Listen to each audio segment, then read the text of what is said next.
Okay. So a VBA subroutine to find out the standard deviation. Okay, I think I explained about the standard deviation earlier as well. This is like a average difference between the mean of the data and the data. Okay, so this is how we calculate it. You can see the equation now. Okay, so n is the number of points you have. X bar is their mean. Okay, X bar is their mean, and X is each point. Okay, so for example, you can see the grades here for students.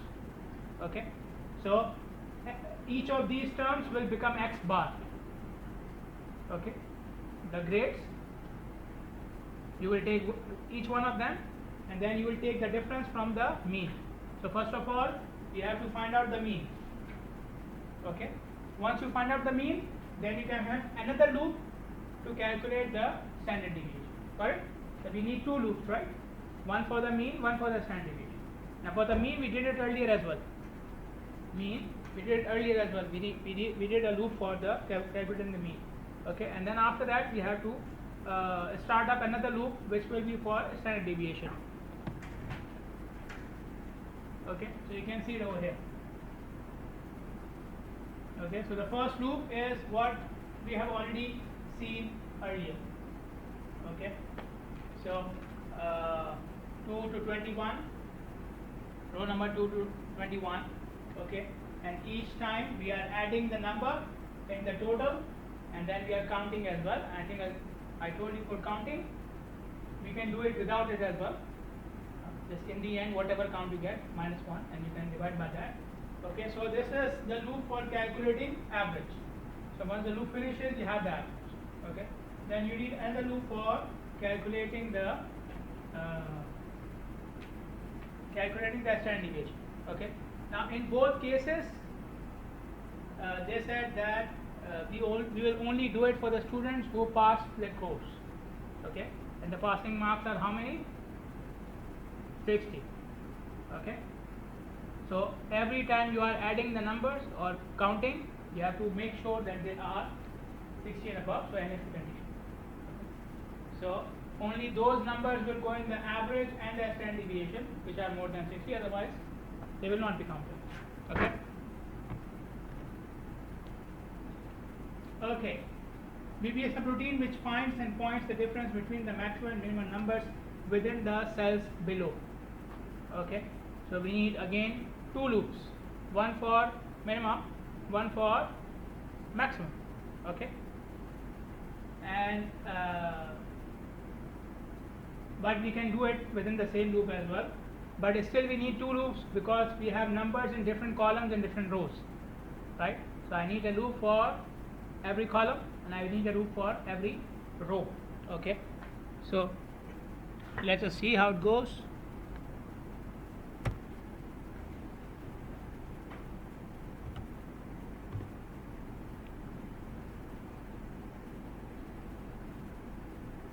No change, right?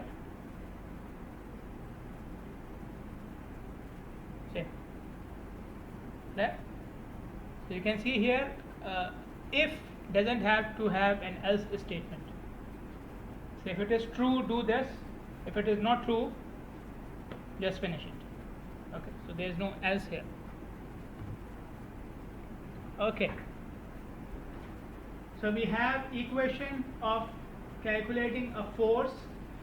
Okay, and we need mu, which is a constant, frictional constant, and we need the value of gravity. We know that they are already given to us. Okay, so we know mu and we know g. These are constants. Okay, and then we have two variables. One of them is angle theta. The other one is the mass.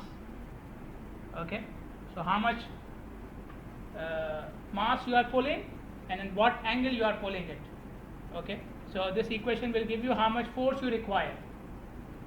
Okay, so now they are saying find out or have a subroutine which can calculate the value of minimum force and the angle at which you get the minimum force. Okay, you have to calculate the angle or find out the angle which gives you the minimum force. Okay, clear? Okay, so and we have this equation. Okay, so they are saying the angle ranges from 0 to 80 degrees.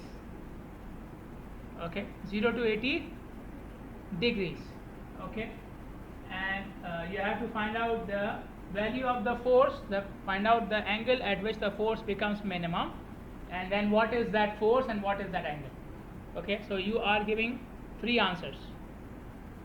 Okay, you are giving three answers: the minimum force and the angle at which the force becomes minimum.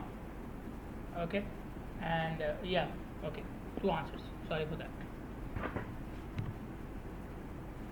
This says if you plot the equation f and theta, you will get a curve like this. Okay, we haven't studied how to plot a curve using VBA, but we know how to plot a curve using Excel. Okay. Okay, so first of all, you can see the value of the constants: mu, constant, friction constant. M, for this problem it was given as 50, so it is 50. G, a constant. Min angle, initiation of the angle, the first angle from which it will start checking, and then the minimum force, whatever force you get at angle 0. Okay, so the first angle is 0, and how much force you will get, that is a force. Okay, and then you start checking from 1 to 80. So we already checked 0, right? So we don't need to start from 0. If you didn't check 0, then you can start from 0 as well. Okay, but then again we need to initiate the force somehow. So min force has to be initiated. In this case they initiated with angle 0, but you can say minimum force is 0 and then calculate everything in the loop. Okay, so we started, and okay, now what is this, the first after the starting the loop, what is the first statement doing after starting the loop?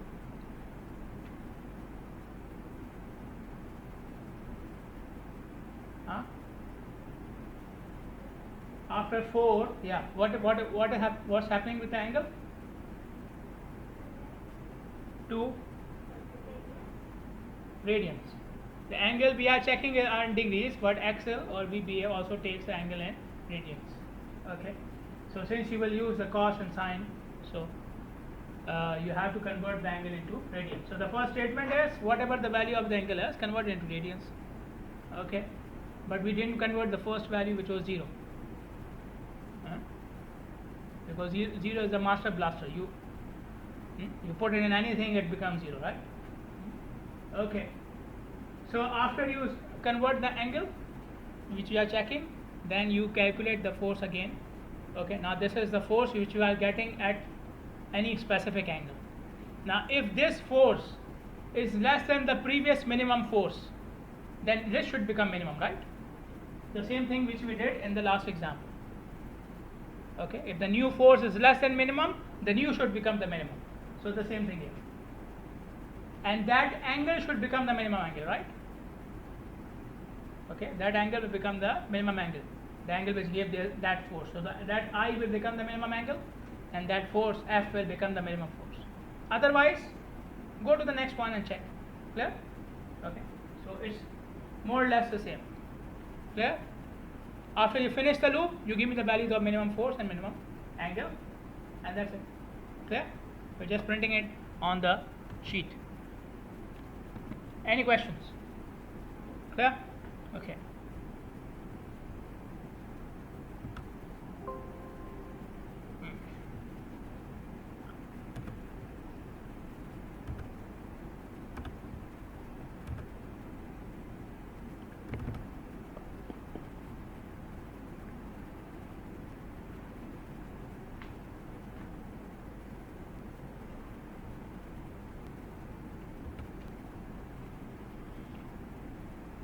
So we will continue with some more statements. Okay, couple of more statements for VBA.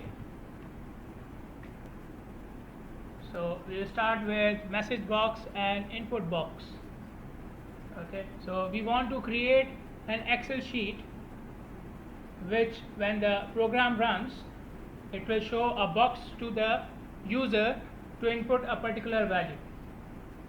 Okay, so there will be a message box, a window, which will appear to the user, and it will tell the user, okay, now put this value, for example, value of the angle, okay, or put an integer, okay, or put a value which is between 0 and 100, something like this. Okay, so this type of a thing is called as input box. To have a window like this is called an input box. Okay, and then after the program finishes, you want to show some particular values to the user in the form of a box. Okay, so it will pop up. Okay, the things which irritates us a lot, right? Popping up of windows and ads and so on. We will do this now. Okay, we will irritate ourselves. So the first one is called as input box, which will display to the user what he needs to input, and the second one, in which it is popping out the output, is called as a message box. Okay, so for the input box, you can see the syntax on the slide here. A equals and input box. Okay, and within the bracket you print the message which you want to show to the user, what the box should show to the user. Okay, within the brackets, within the quotes, the message you want to pop up to the user. Okay, so if you just leave it empty, it will not show, it will just pop up a box and that's it. Okay, now you can see this statement is also telling the program, when the value is input, where it should go in the program. So it will go in variable A. When the user will input any value in that box, it will be assigned to variable A. Okay, then comes the output. You want to show the output as a pop-up window. Okay, so we will use the statement msg box, message box. Okay, and you can see the syntax over here. So it's an output which the program has already calculated. So syntax is very simple: msg box, within the bracket, variable you want to show to the user. So A is a variable which the program already has. It's a number or a character, whatever, and when the box appears, it will show to the user what? A. So message box is showing what? It's telling what the program to do. Pop up a box, and that box show what? Whatever is in the brackets. So in the brackets is A. Okay, so it will not write A, it will write the value of A. Now how do I know that? That will not write the letter A. Yeah, they are not in.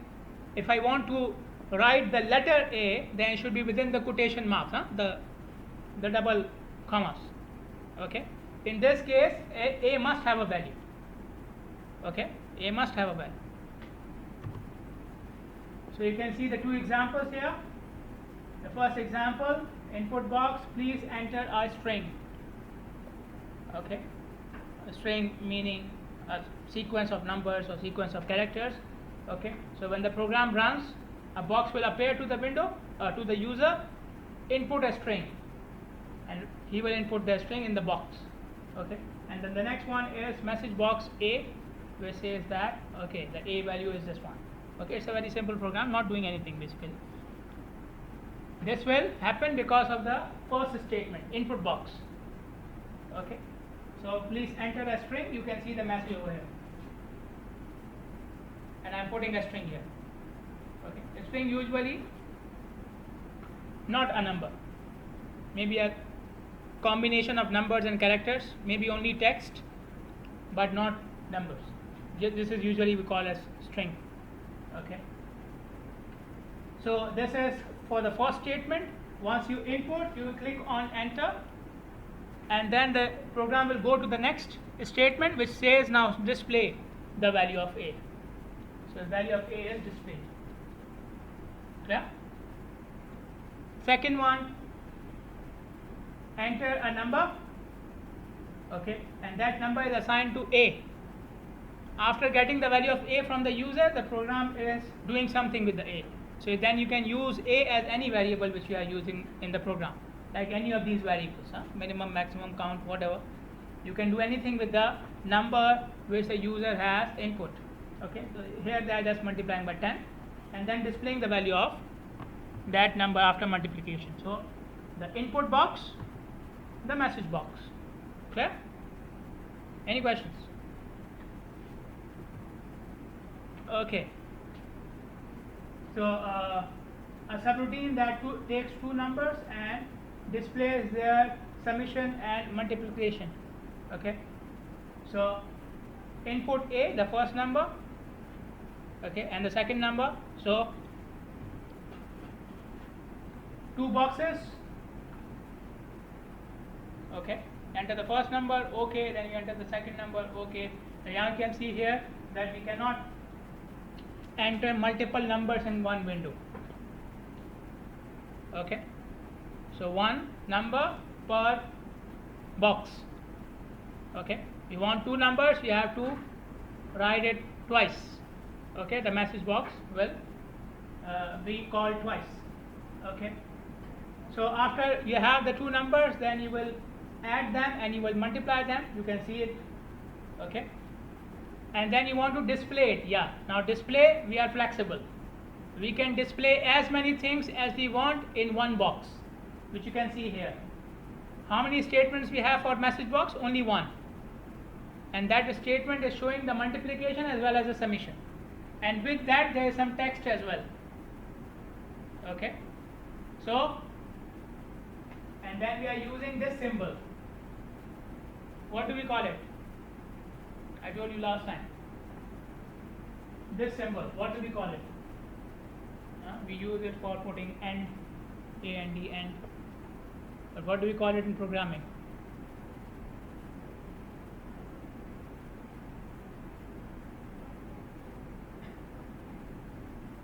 Concatenate, yeah. But what is it doing here? If you remember, concatenate is actually a word.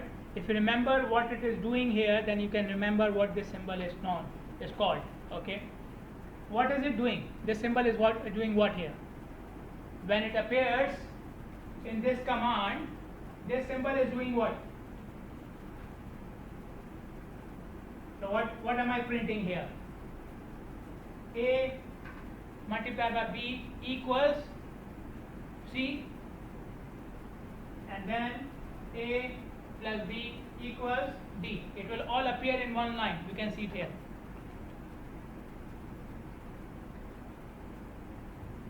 Okay, it all appears in one line. So what is this symbol doing here? Putting them together. Thank you. It's putting them together. So some text and then one value and some more text and then another value. It is combining all of them together. So concatenate basically means joining or combining. Concatenate basically means joining or combining different things. Okay, so this one statement is joining and combining different things. We used it earlier for joining the row number and the column number. Okay, so now you can see here wherever we have the text, we are putting it in the quotation marks and the number as it is. Okay, now if you want to have some spaces between the text and the number, then those spaces should be within the quotation mark, outside the quotation mark.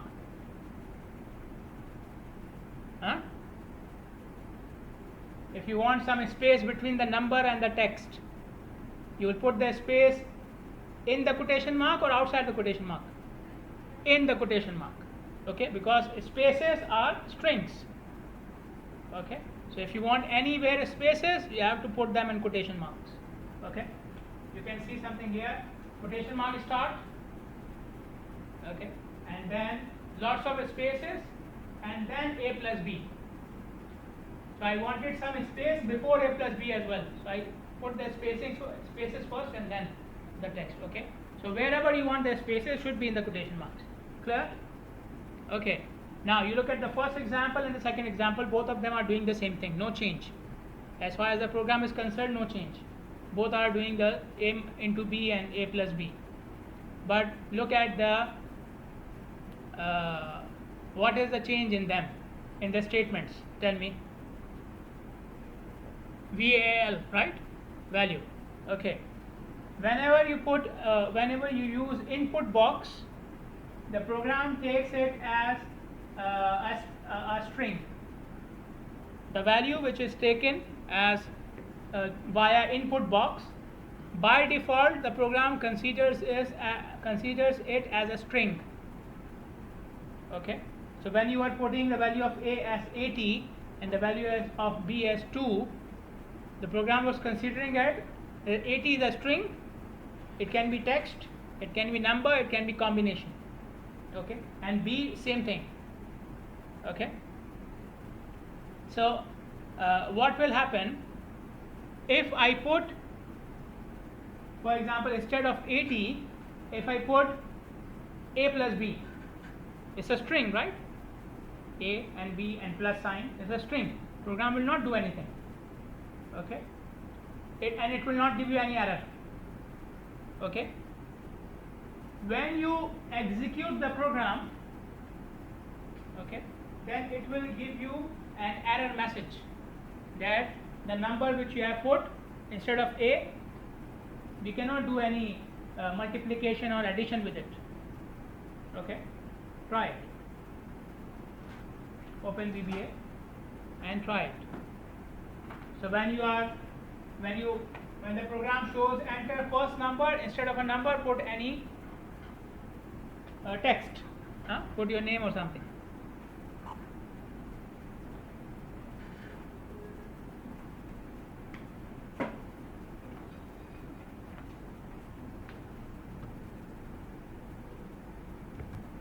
Let's say the program asks you to give you the value of a, and you put the value of a as you put the value of a as your name. Now your name doesn't have any number, right? Your name doesn't have any numbers, but you should have numbers. Believe me. The number of Zainabs I have in the class, you should have Zainab 1, 2, 3. You should have this.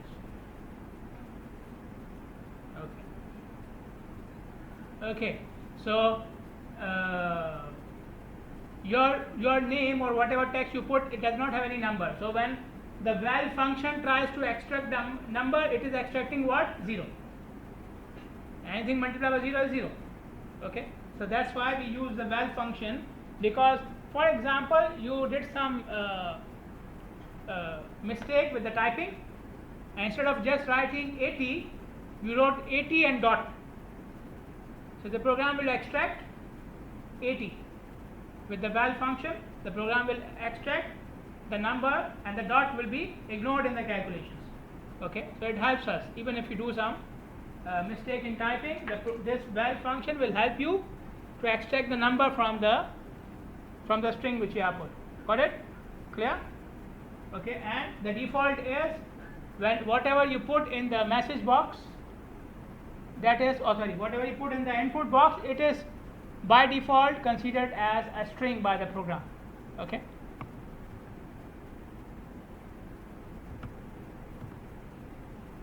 Okay. Write a subroutine that takes the name of a student, grade in test 1, test 2, and outputs the average grade of the student. Okay.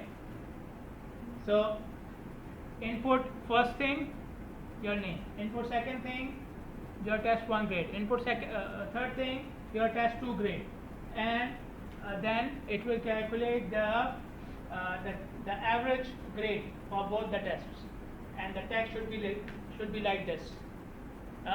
So if the name is Ali, then the text will be, dear Ali, your average grade is this. Okay, go ahead.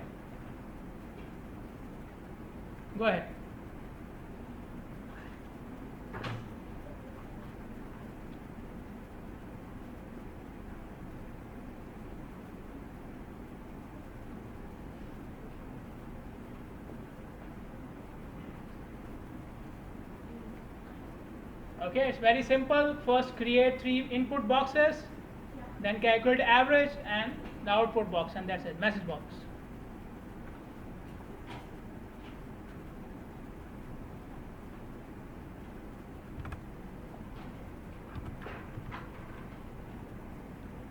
Okay.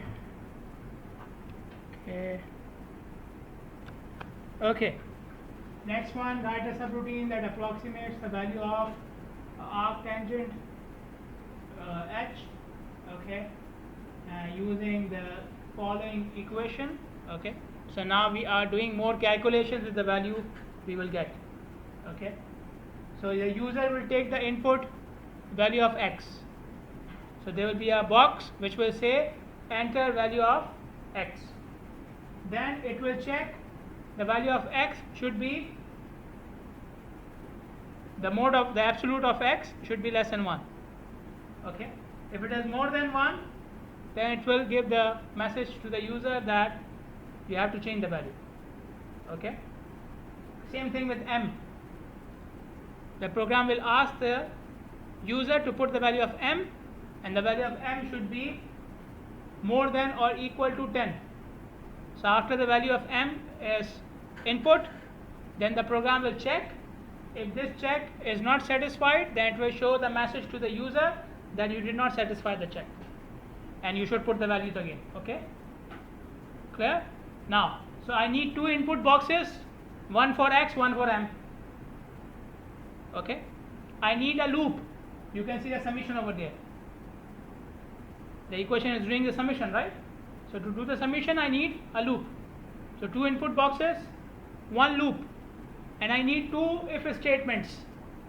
One for checking the value of x, the other one for checking the value of m. Got it? Okay. Let us look at the program. So you can see, first of all, two input boxes, get the value of x, get the value of m. Now you can see here the val function is used directly with the input box. Okay, in the previous examples we were using it in the calculations. Here you can see when the value of x is input, the program will directly take the value. Okay, so the val function is with the input box. Okay, instead of doing it in the equation.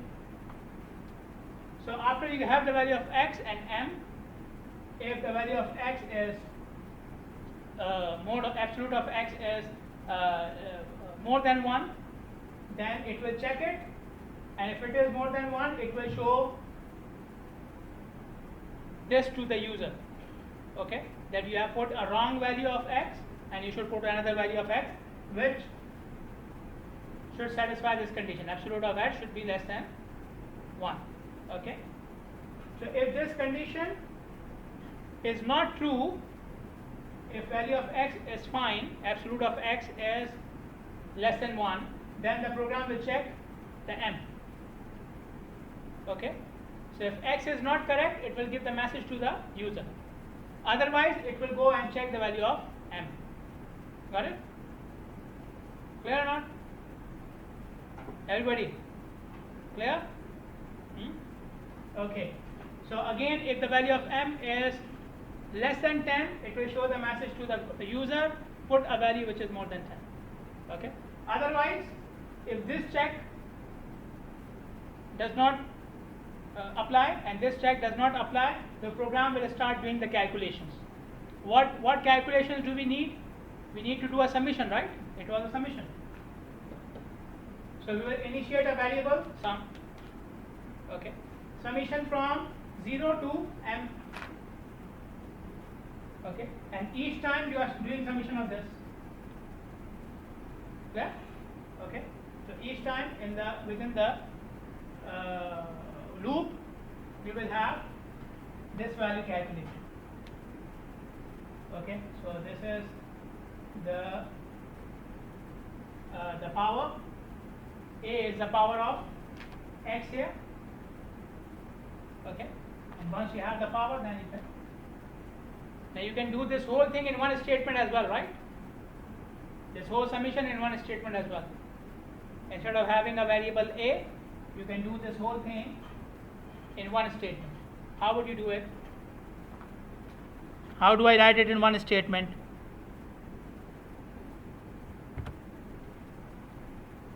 Okay, so for each n, it will keep on doing the summation, and then it will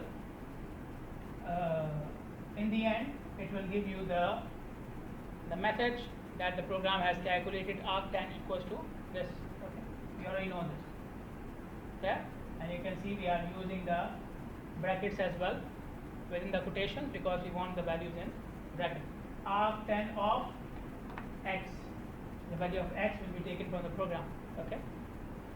Now you can see here I told you when you are using this concatenate symbol, there should be what? Before and after space. But this space will not appear in the box because this is outside the quotation mark, right?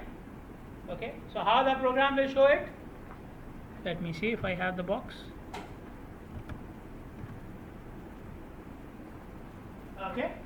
So you can see the program will show without any space because the space was outside the quotation mark, so that it is not included in the message. Okay. So any space which are putting between two symbols or two variables, it will not appear in the box because it is outside the quotation marks. Got it? Clear? Okay. Any questions? Okay. Now you can see here if the X check is not satisfied, okay, then the program will show you this message and it will end because program will not proceed. None of these calculations will happen because all of them are where? In else. Okay, so this calculation will only happen if this check is satisfied and this check is satisfied. Clear? Otherwise the whole program will end. See, ended.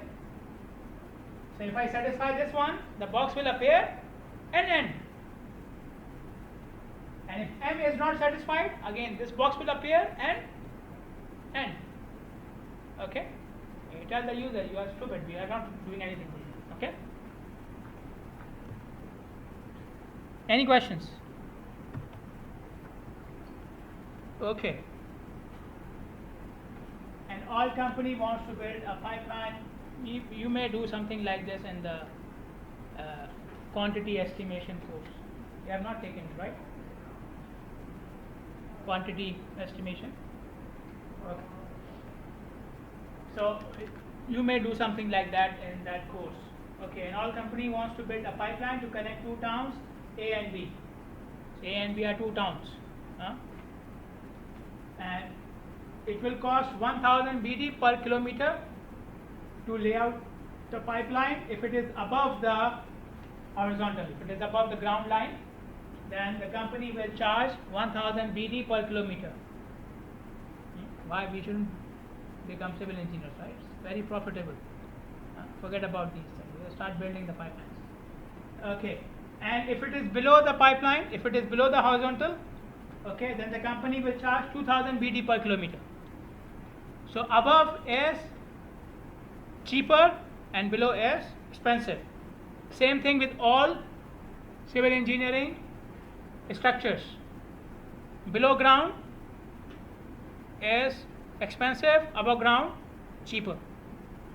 So that's why if you go to developing countries, Pakistan for example, you see everything above ground, most of them. Electricity lines, you don't see electricity lines here, right? They are underground. They are coming, EVA lines are coming underground, right? Okay, you don't see EVA lines going over your head. Okay, but developing countries you will see this. They are above ground level. Okay, you can actually see them, can play with them and die and so on. Okay, it happens. It happens. Okay. So similarly, if you are building a bridge or a tunnel, which one is cheaper? Which one is cheaper? The bridge or the tunnel? Bridge is cheaper because above ground. Okay? Okay.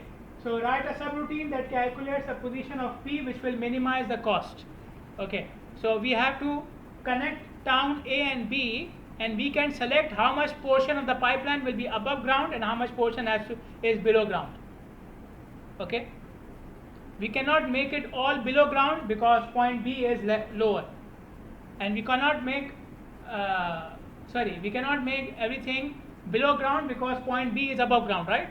So we have to start above ground, and we cannot make everything above ground because point B is lower, so some part has to be below ground. Okay, clear? But at which point or how much portion should be above and how much portion should be below to minimize the cost. Okay, so you can see the program over here. First of all, we are running a loop from 0 to 4. Now what is 0 to 4? Look at the diagram. What is 4? What is 4? Why the loop is going from 0 to 4?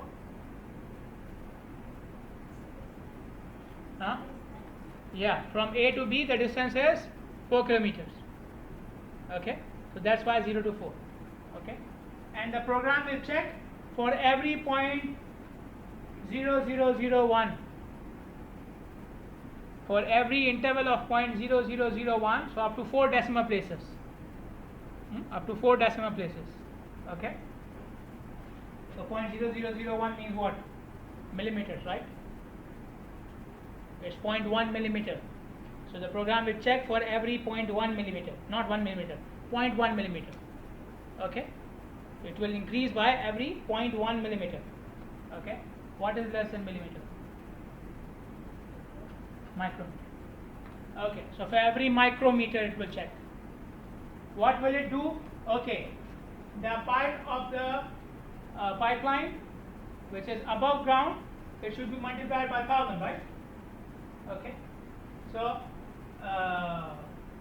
the P is the distance from W, from the start to the point where it is meeting the ground level. Okay, P is this distance. Okay, so P square, and how much is this above ground? Town A is 3 kilometers above ground. Okay, so P square plus 3 square, this is fixed, the height of point A is fixed. Okay, so 3 square into 0.5. P square plus 3 square into 0.5. What did we do here? What is this?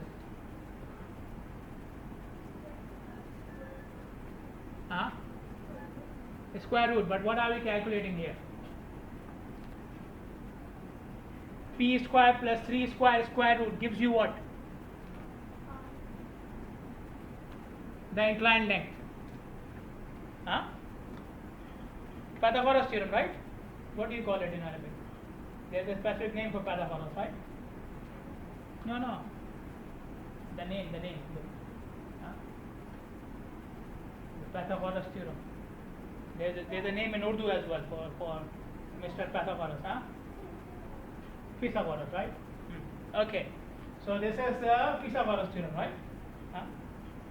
Horizontal square plus vertical square root gives you inclined length. Okay, so 1000 into this inclined length, and then the same thing for this one.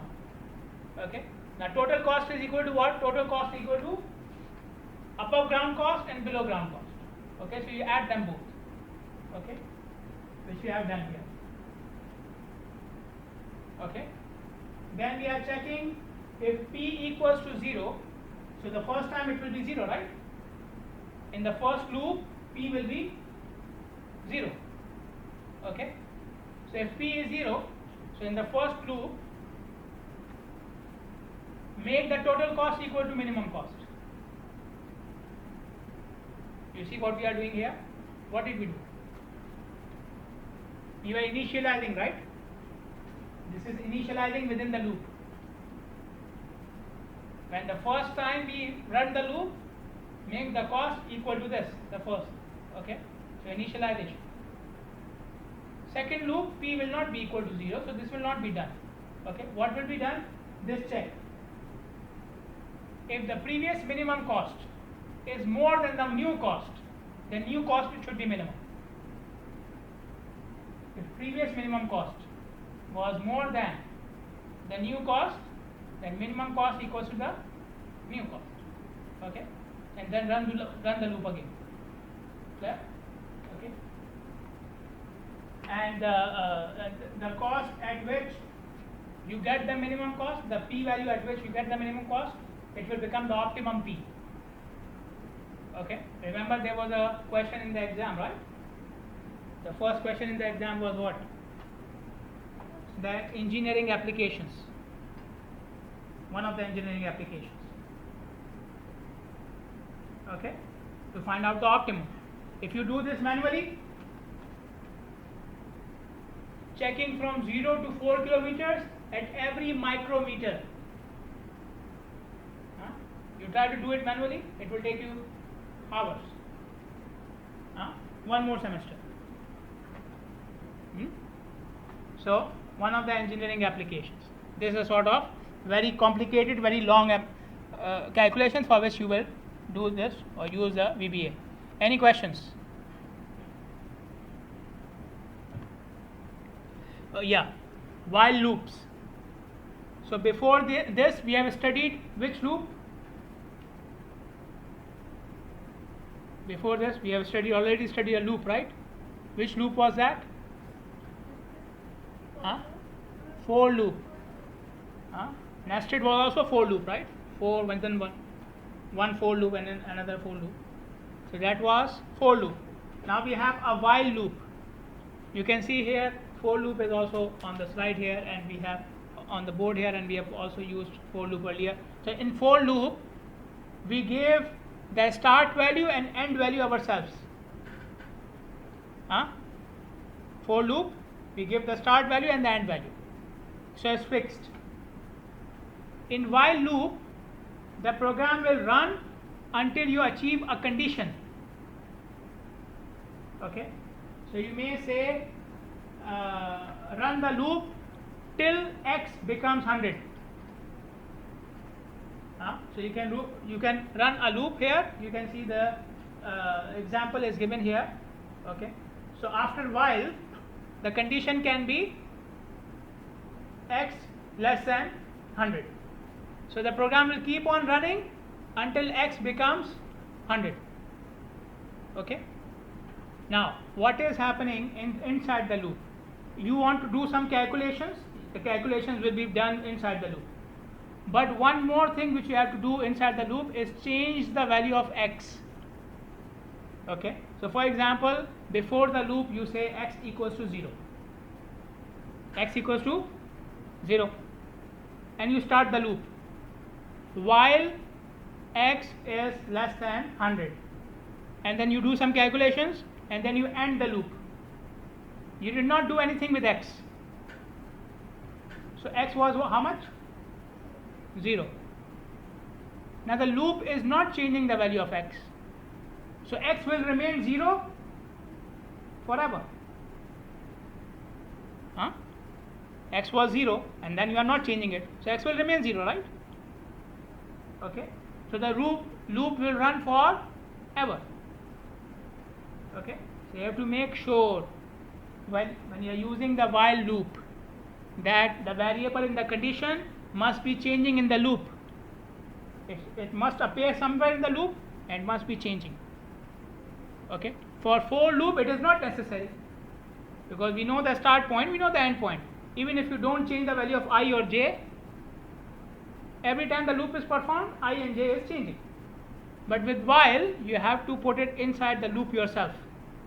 Okay, whichever variable you are using, you have to put it inside the loop, which you can see over here as well in the example.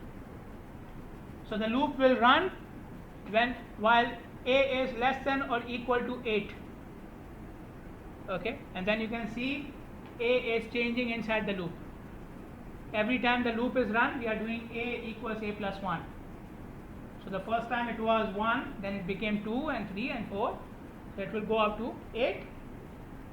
Okay, and the loop will end when a becomes I told you for the for loop as well, when the loop ends, the value of a is how much? Till 8 the loop will run 9. When the value of a became 9, the loop ended. So the value of a was 9 in the end. Got it? Same thing which I told you for the for loop as well, right? if you do the for loop from 1 to 4, I equals 1 to 4, when the loop ends, the value of I is actually 5. This is why the loop ended, right? If it was 4, the loop will run. There? Okay, so you can see the syntax over here. You have to use a while statement, then the condition, then you will do your calculations, and the calculation must involve the variable of the condition, and then you will have wend. Wend will end the loop. Clear? Any questions? Okay, and then you can see here, write subroutine having a while loop prints the value which is shown below. So it will give you the value of, it will ask you for a number, insert a number, and then it will give you the factorial of that number. It will take a number and give you the factorial of the number. Okay, let us see.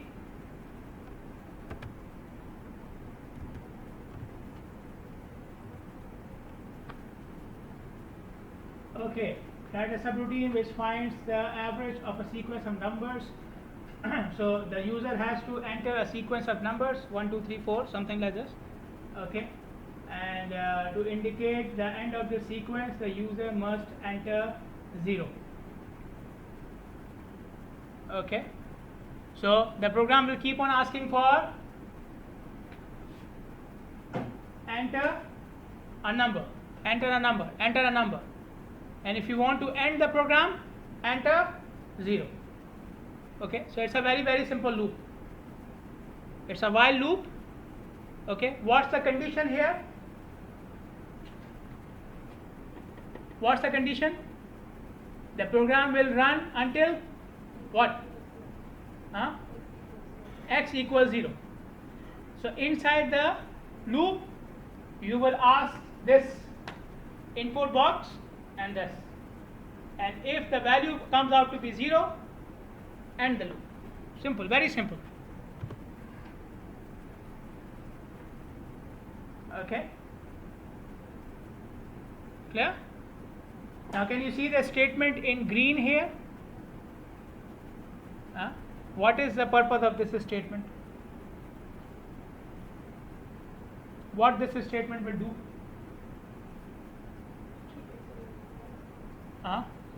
The green statement in the program. Nothing. So why is it written here? To remember. What is X?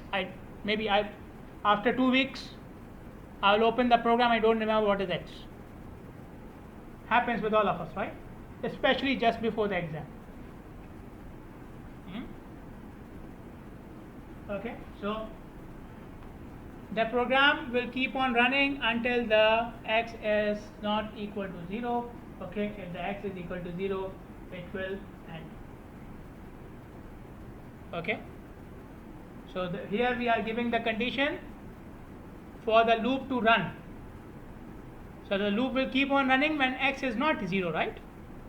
So then you can see with the while X not 0. Okay, so until the user keeps on entering numbers which are not 0, the program will do what? It will keep on adding these numbers and counting them, because in the end we want the average. Okay, we'll calculate the average. So every time a non-zero number is entered, the program will add it in the previous number and it will count it as well. Okay, this is what you see inside the loop. Number taken, added in the summation and counted. When the loop is ended, it will calculate the average. It will calculate the average. Now you can see one more thing here. Okay, two more things here. First of all, you can see we are doing the calculation inside the message box. So if the equation is simple enough, you don't have to do it in one statement and do the message box. If the calculation is very simple, like dividing two numbers, just do it inside the box, no problem. It will work. Okay, clear? Second thing, I am doing count minus 1, not count. Why? Because it did count plus 1, okay, and then the loop ended. So it counted 1 extra. Got it or not? Okay. So you entered 9 numbers, 9. Then you entered 0. Okay. When you entered 0, the program ended, right? But when you entered 0, then the program ended. So it counted 10 times then. So that's why minus 1. It took the number 10th time as well, right? Okay. So that's why minus 1. Clear? No. You put 9 numbers. Loop will run 9 times, right? Then you put the 10th number 0. Okay. So the loop will still check it, right? Before ending it will check it. So when it will check it, it will count plus 1 again. When it will check the loop, your number 10th time, right? So it will check it one more time, it will count one more time. Okay. So that's why when we are calculating the average, then we do minus 1, because it took one more time. Clear? Any other questions? Okay. Write a subroutine having while loops which prints the values shown below in Excel. Okay. So it's very. So we are printing the values from 1 to 20. Okay. Each value you add 1, you add 1, you add 1, and so on and so forth, and different columns and rows. Okay. The sequence is it fills one row, then second row, then third row, and so on and so forth. Okay. So we'll use 2 while loops. We already did it using for loop previously.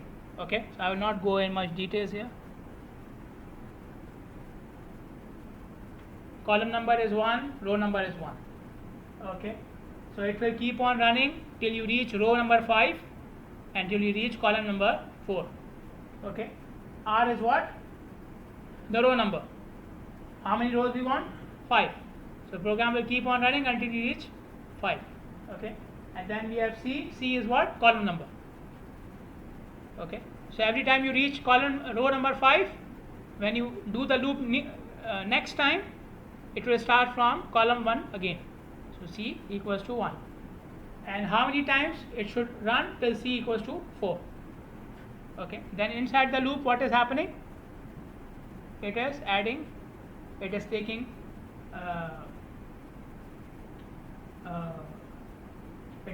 the first number, which is 1, A equals to 1, and then every time it will keep on adding.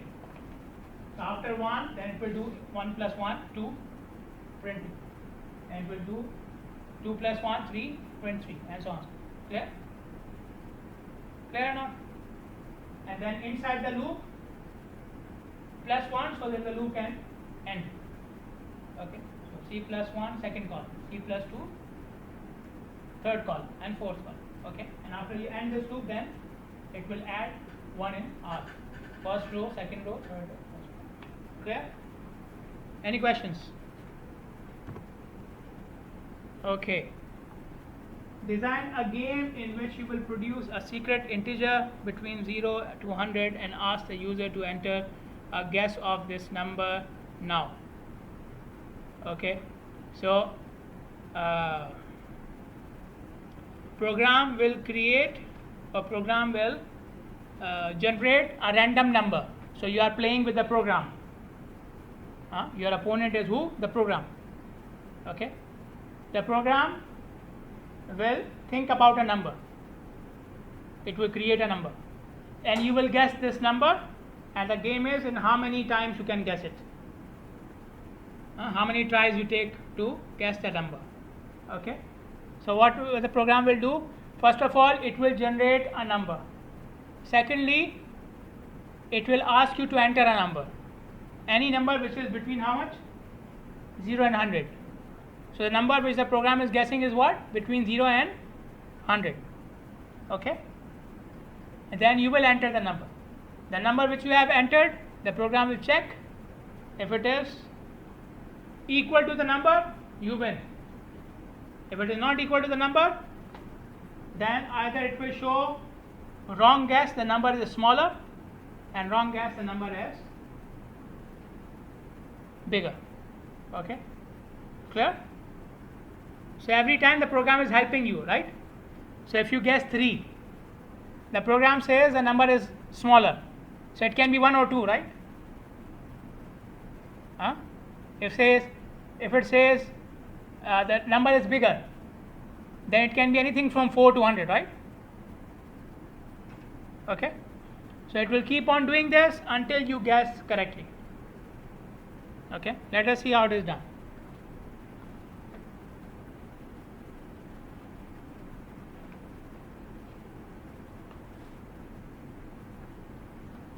Okay,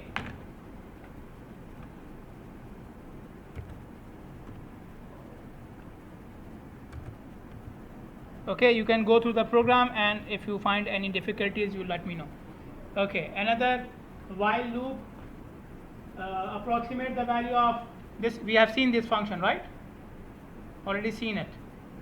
Okay, so you take the value of x, but now what we are saying that calculate the value of this arc tangent, okay, up to infinity. Earlier we were giving it a number, right? Do it from 0 to m. Now we are saying what? Do it from 0 to infinity. So should I run an infinite loop? No. Again, one very important application of the engineering software when we need the right accuracy. Okay, I want to use an equation. I want to find out the solution of an equation, and the solution can be anything up to infinity. Okay, but I will use it up to a number after which the change in the answer is very, very small. Okay, for example, you run this loop from 0 to 100, okay, and you get an answer 8. You do the summation from 0 to 100, and your answer is how much? 8. And then you run it one more time. So when you run it one more time, it will add another term, right? We are doing summation, right? So when you add one more term, the previous answer was 8. After adding the new term, the answer is 8.000001. So you added one more term, and how much change you have in the answer? 0.00001. So the new terms are not making much of a difference. So instead of doing more terms, we should stop now. Clear? Okay. So this is what they are saying. Keep on doing the summation until the difference is not exceeding 0.001. Okay.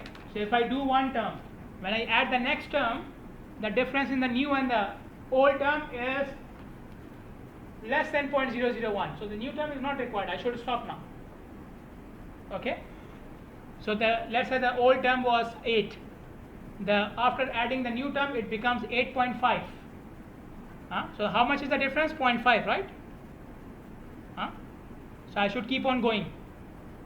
But let's say the old term was 9, and the next term is 9.0001. Now I should stop. Okay, because I only want accuracy up to how much? 3 decimal places. So when the change is more than 3 decimal places, I should stop. Clear? Clear? Otherwise, until I reach accuracy of 3 decimal places, the program will keep on running up to infinity. Okay. You can see the program over here. I will ask to give me the value of x. I'll ask to give me the value, and then I will check the x, the absolute of x should be less than 1. If it is not less than 1, I will ask the user to give me a new value. Okay, clear? Ask for the value of x, check the value of x. If it is not satisfying the check, tell the user give me a new value. Done? Then after this check is satisfied, now we go on and start calculating the terms. Okay, so these are, first of all, I will initiate the values. Okay, so I initiate n and b and a. A is the value I am calculating. A is the equation I am calculating. Okay, so the program should keep on running until the difference between the new value and the old value is more than 0.001. If it is equal to 0.001, the program should stop. Okay, so A is the new term and B is the old term. Okay, so I initiated both of them. Okay, then what do I do? The new term becomes the old term. Okay, for the first part of the program, and then you start running the loop. Okay, so every time it will calculate a new value of b. Okay, and then it will add 1 in n, because I have to calculate how many terms it did, how many times the loop ran. Okay, how many times the loop ran. Okay, so it will add 1 in the n, and then it will check if the new value and the old value, what is the difference. If the difference is more than 0.001, do it again, add 1 more term. Got it? And keep on going. Clear? Huh? Any questions?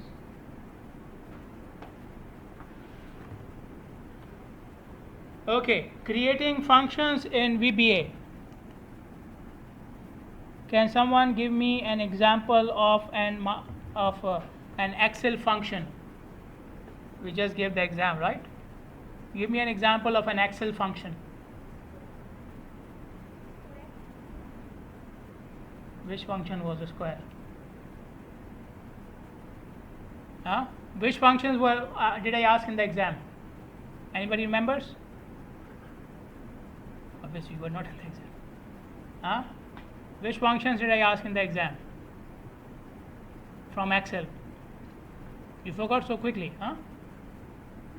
So I should give it again in the exam too. Right?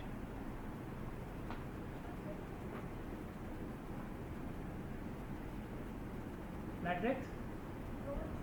Huh? Roots?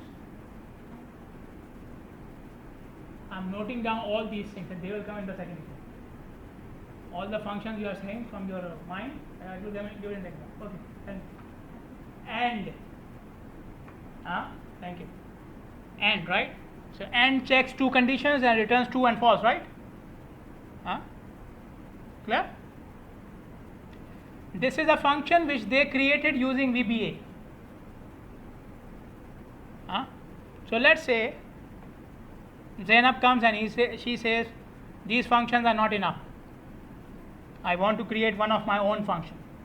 So there is an option to create your own function as well. Okay, and you can see the syntax over here. So again, like you were doing with the subroutine, you can do with the function as well.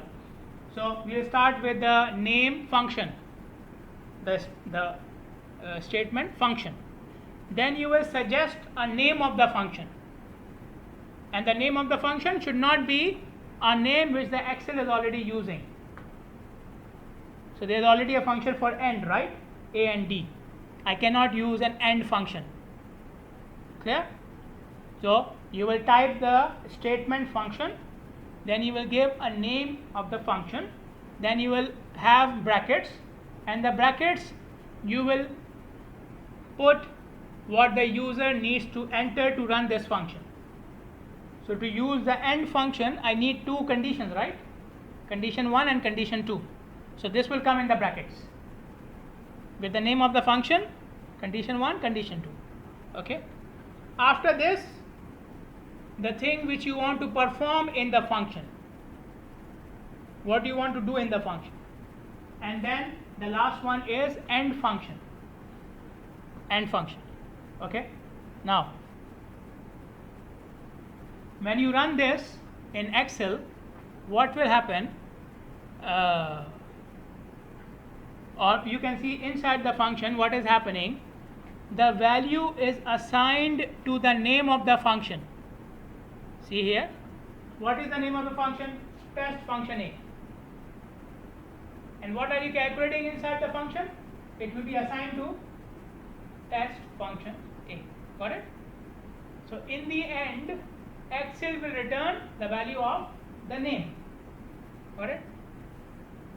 So if I want to use this value somewhere in my program, I will use this name. Okay? Clear or not? Huh? Everybody clear? Okay. So you can see here a function to calculate the area of a rectangle. So you create a function rectangle area. How do we calculate the area of rectangle? Area of rectangle equals what? Say again. Length multiplied by width, right? So I should give you two numbers, length and width, or height and width. Okay. So the function, when you type it in Excel, it will ask you for giving the value of height